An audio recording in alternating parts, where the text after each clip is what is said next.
let's start with some embroidery. I will teach you how to make French knot and this petal. You will need darning needle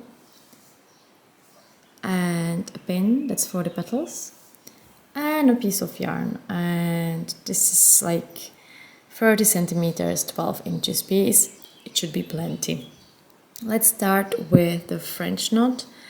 Just thread your yarn into the needle, and when doing embroidery on knits, you don't want to go between the stitches. You want to go directly into the yarn, into one leg. It will help secure the stitch. Always leave a nice long tail, about 3 inches, 8 centimeters, anything between like 7 to 10 centimeters, 3 to 4 inches is okay. For a French knot, you want to position the yarn as follows. It goes to the left and then to your right. Grab your yarn and wrap it 3 to 4 times around the needle. The more wraps you do, the bulkier will the French knot be. And now go back to the spot where you entered. Ideally even in the thread of the French knot, so in the white one. So just insert your needle and now pull the piece of yarn just again to your left. Just pull it. And now you already see sort of knot emerging. And now you need to pull the needle through. Make sure your thumb is sort of holding the knot. And slowly, slowly pull, pull, pull, pull, pull. And slowly, slowly finish the knot. And there you go. Here it is. Very nice looking French knot, like a little bubble. This is also really good substitution for small bubbles. And this is how you make a French knot. And now just, weave these ends in and you're good to go. Now we're going to tackle the petal. Again, you need to just thread the yarn and we're going to make a petal in this direction. So again, don't go between the stitches. Try to go into the yarn, into a leg, one of the legs. Leave a nice tail. And we want this to be in this direction. So insert your needle like once to the other leg is just enough, or to this one. Keep it close. It's like 0.5 centimeter, which is like 1/4 inch, I think. And make a little stitch. Now go back to the first point, which is here when you entered. Okay, now you have a nice and secure stitch. Now you need to bring your pin and pin it where you want the top of the petal to be. So when I was creating this petal, here, this was the position of the pin. I want the petal to have its top somewhere here.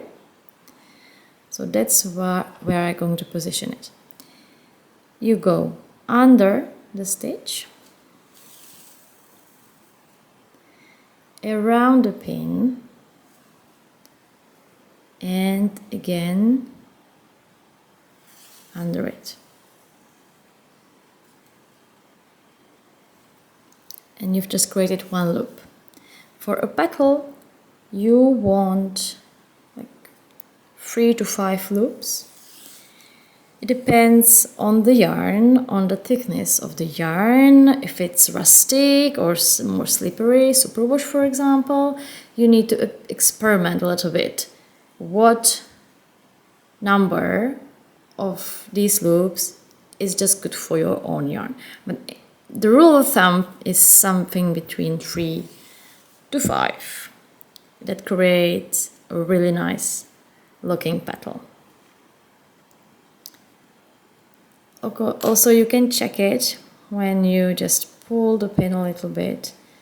If you don't see any big gap between these, you can be sure you just made enough of these loops. Now I can remove the pin, and you need to make a knot on top of the petal. So you go under the 3 and under this one, and you need to finish the knot by going in again. And now just pull, pull, pull, pull. And these loops are nice and secure.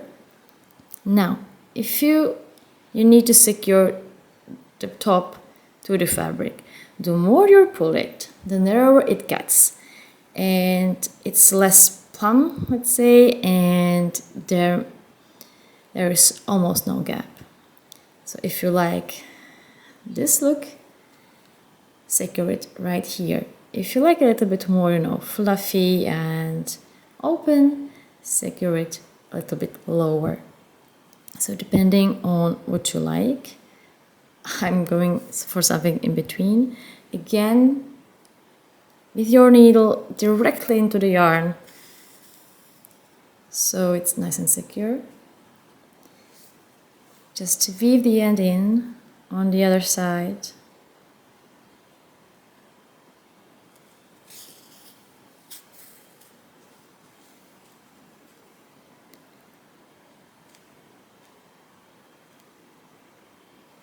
I always try to go into the yarn itself, into the thread, because if you just do like duplicate stitching sort of weaving to secure the ends, it's actually not that secure. So this should be enough. And here is your finished petal. You see this one, I didn't secure it that far away from the beginning, so it's wider, and you can see the gap a little bit more. This one I actually like way more. It's a little bit longer, narrower, but in my opinion it's prettier. But it depends. Just try, experiment with the number of loops, with the position, with the distance between the top and the bottom, and you'll see what you like to have on your own knits. When you finished your vest, there is no flower at all. All you have are these cables and wrapped stitches, and they will help you navigate the petals. You already know how to create these petals and these knots, and now you just have to apply the technique on the vest. These cables show you the position of the petals, and the wraps are like a foundation of the petals. So what we did right there the bottom of the petal should be on this line. You will create one petal to cover this cable, to cover this cable, then we will create one in between. Then again, you will use this cable to create one more, this one to create one more, one in the middle, second and third, and you can also use these, and in the end you'll have 1, 2, 3, 4, 5, 6, 7, 8, 9, 10. You should have 10 petals. And these bottom ones just leave blank. They should resemble, you know, this kind of green leaves right below the flower. And the French knots are supposed to go right here. You can create 1, 2, 3 or 5, depends. Just make a little cluster of French knots right there. Once it's finished, you see this. I made 3 French knots. And how many petals? 1, 2, 3, 4, 5, 6, 7, 8, 9, 10. Yes, exactly 10. You see I left these as they are, just cables. And that's about finishing of your vest. I hope you enjoyed the pattern and you will love wearing it.